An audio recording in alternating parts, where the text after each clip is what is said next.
Still messing around with that same Mega Man, that little boom, boom. Let's get sinister with this though. Let's get real sinister. Let's get dark.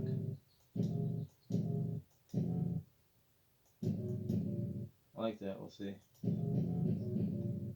Let's slow it.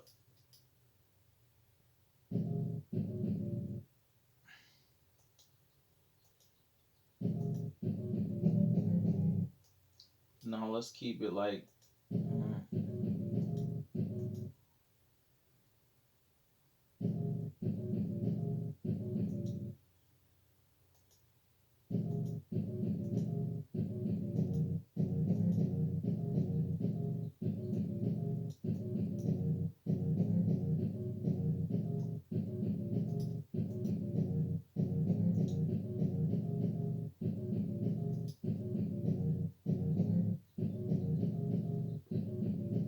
Kind of dark, kind of sinister. Okay, we can mess around with that. Let's try this.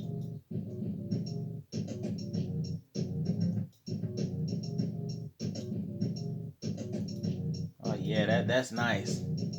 Nasty, kind of dark. And I guess my thing and my thought process with making beats is trying to keep it simple. Like, yeah, you do need to know music theory, in a sense, if you want to really make something that's really complex. But to me, music is about, I guess you would say, simplicity as well, especially when you're thinking about somebody rhyming on a track. Like, I know sometimes I'll try to rhyme on a track, but you want it to be simple as well, but something that's unique.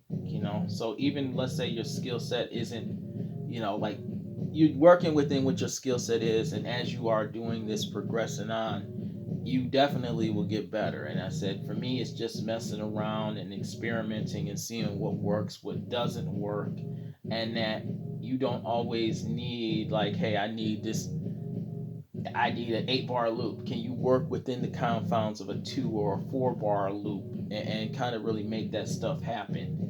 And I think about that when, like, making these drums I was messing around with.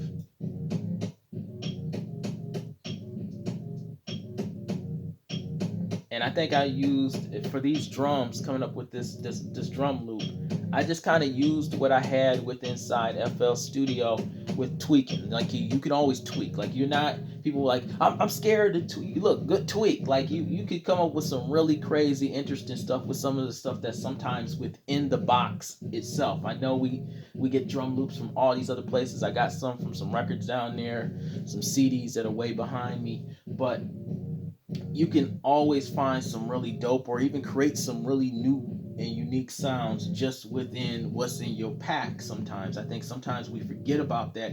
That's the tool we forget to use. It's like, we got this digital audio workstation, and we don't use it to, like, what we to this fullest. And it's like that to me is like, sometimes those are your hidden gems. Sometimes it's not so much of what you might find at the record store. You do find some gems in the record store, you might find on YouTube digging, but sometimes those gems are within just in what you have. Because I guess that's my attitude with this, making beats with Stankysocks, is just kind of keeping it simple within the parameters of what you do, working within your skill set. Because I think a lot of times we always want to give people advice, and that's fine and dandy, and especially when you're starting out making beats. But sometimes it's just the joy of just experimenting, coming up and just finding who you are. We all have our dudes we want to be like, but you still, take that to craft and who you're going to be, or what kind of style you're going to do.